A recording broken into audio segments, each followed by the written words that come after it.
Pembelajaran ini adalah cara menjaga keselamatan diri dan orang lain dalam aktivitas air. Dilarang saling mendorong Anda ke kedalaman air. Itu akan menyebabkan kecelakaan. Gerakan untuk menjaga kebugaran. Salam olahraga.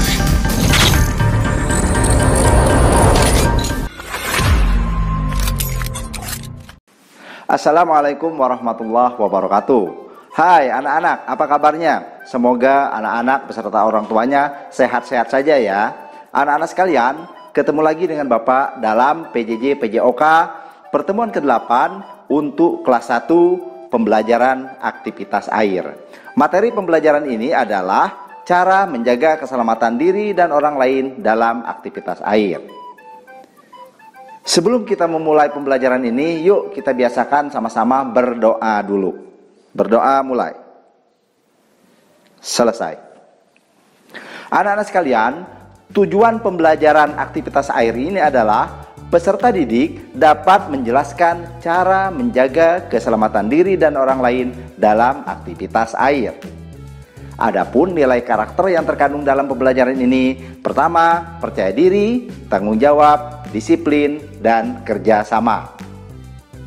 Media yang harus anak-anak siapkan, pertama, handphone, buku catatan, dan alat tulis. Bapak akan menjelaskan literasi materinya. Aktivitas air adalah segala kegiatan yang berhubungan dengan air. Salah satu contoh aktivitas air adalah berenang. Untuk menjaga keamanan dan keselamatan di kolam, tentunya kita harus mematuhi dan mengetahui peraturan-peraturan di kolam renang. Peraturan yang harus dipatuhi oleh pengunjung diantaranya adalah: pertama, dilarang berlari di sekitar kolam. Yang kedua, dilarang melakukan salto. Yang ketiga, tidak keluar masuk kolam renang karena berkaitan dengan perubahan suhu tubuh.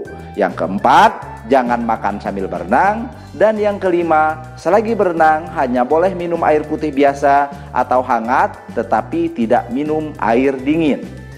Anak-anak sekalian, kita lanjutkan dengan mengamati simbol-simbol di kolam. Yang pertama, ada tanda kedalaman air kolam. Pertama, misalnya contohnya 2,5 meter. Yang selanjutnya adalah dilarang saling mendorong. Nah, itu adalah gambar dilarang berenang sendiri karena akan sangat berbahaya. Juga dilarang terjun ke kolam dangkal karena akan membahayakan diri anak-anak sendiri. Terus dilarang berjalan di tepi kolam karena biasanya tepi kolam itu licin dan rawan kita jatuh. Nah, untuk lebih jelasnya dalam pembelajaran ini, yuk kita sama-sama saksikan videonya. Anak-anak, pada saat mulai memasuki kolam renang, kita harus berjalan dengan tenang dan tidak boleh terburu-buru. Ikuti petunjuk dari petugas kolam renang atau guru yang mendampingi anak-anak. Setelah berjalan dengan tenang, perhatikan seluruh kondisi kolam, di mana anak-anak nanti akan memilih tempat di mana akan berenang. Petunjuk pertama adalah anak-anak akan melihat tanda kedalaman air pada kolam. Di setiap kolam selalu tersedia tanda kedalaman air, mulai dari 170 cm, 150 cm, dan lain sebagainya. Perhatikan juga di kolam itu ada kolam yang khusus untuk dewasa, ada juga kolam yang khusus untuk anak-anak. Selanjutnya, anak-anak, rambu-rambunya adalah tidak boleh saling mendorong karena akan sangat berbahaya sekali. Apabila teman anak-anak tidak bisa berenang, itu akan menyebabkan kecelakaan. Rambu-rambu selanjutnya adalah anak-anak tidak boleh terjun ke kolam yang dangkal karena kolam yang dangkal itu dikhususkan untuk hanya bermain saja. Selanjutnya, anak-anak dilarang berenang sendiri karena akan mengakibatkan tenggelam. Jadi anak-anak pada saat berenang memang harus didampingi oleh pihak kolam ataupun guru PJOK.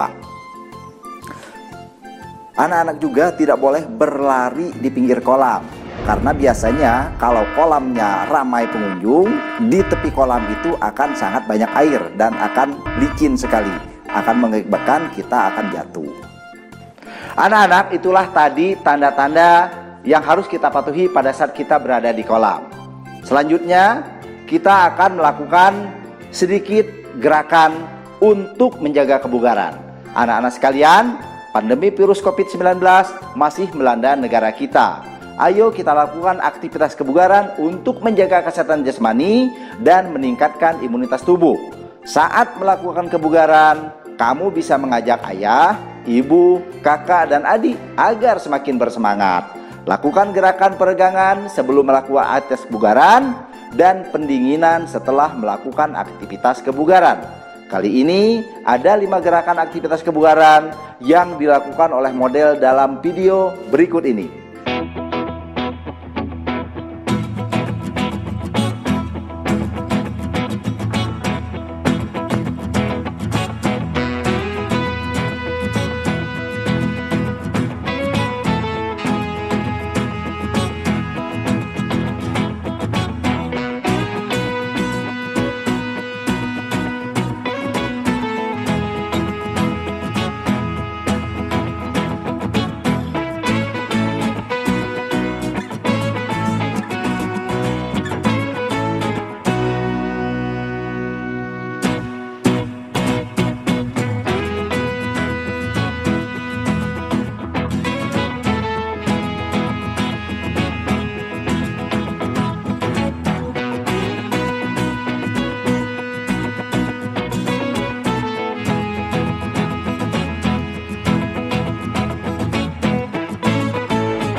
Nah, anak-anak sekalian, setelah kita memahami bentuk pembelajarannya, ini adalah bentuk penugasan yang harus anak-anak lakukan. Pilih salah satu tugas yang mampu anak-anak lakukan. Pertama, membuat video isinya paparkan kembali tentang materi yang telah disampaikan dengan durasi kurang lebih 1 menit. Yang kedua, foto catatan hasil materi yang telah disampaikan dengan tulisan terbaikmu dan kirimkan kepada guru PJOK. Yang ketiga, lengkapi isian LKPD ini untuk dikumpulkan kepada guru PJOK. Bentuk tugasnya adalah menulis dan menjelaskan kembali cara menjaga keselamatan diri dalam aktivitas air. Anak-anak sekalian, setelah membaca materi ini, semoga anak-anak lebih paham materi cara menjaga keselamatan diri di dalam aktivitas air. Ingat, materi ini untuk tidak dipraktekkan. Cukup pahami, bayangkan, dan hafal tahapan-tahapannya. Dalam prakteknya, anak-anak tetap melaksanakan aktivitas kebugaran jasmani. Setelah memahami pembelajaran tadi, yuk kita akhiri dengan sama-sama berdoa. Berdoa mulai. Selesai.